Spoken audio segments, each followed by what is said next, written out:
So to conclude the whole story up, after they saved the tape, they called the investigator. It was like I got off work at like 10. I didn't leave the job until like 2 in the morning. They called the investigator. He sounded like he was drunk and shit. They called him and they explained everything to the investigator. Now, this is what I'm gonna tell y'all.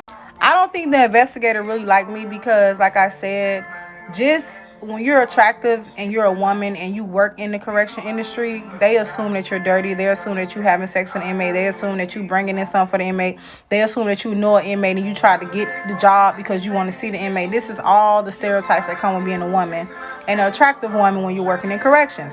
So when they called the investigator, he didn't sound like he was concerned. He didn't sound like he cared. He was just like, okay, I'll look into it tomorrow. At this point, I just felt betrayed. I don't even know how I felt. I just felt like, is this job worth my life? Like, what the fuck am I doing? When you working for people and they don't really give a damn about you outside of here, that made me realize this shit real. You work at a job, but when you get off, bitch, you on your own. So it really was like a moment to where I was asking myself, what the fuck am I doing here? Why am I working here?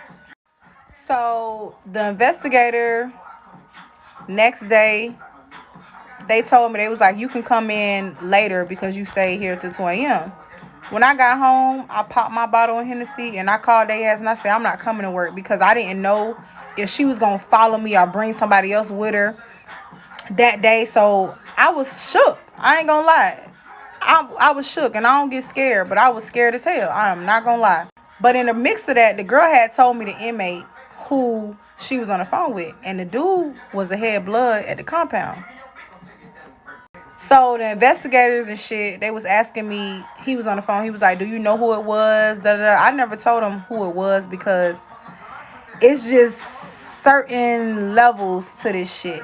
So I felt like I'm going to handle it my way. When I see this motherfucker, I'm going to talk to him because I didn't want it to get deep, because I felt like if this motherfucker was in the parking lot from 9:40 at night, ain't no telling what this bitch can do.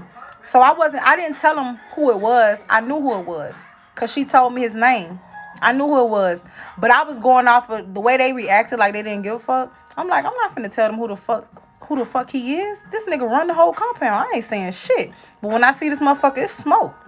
They ended up getting the tag and everything. They watched the camera and everything, but nothing really got done. They didn't follow up with me. They joked about it. Like, they didn't really, they took it as a joke.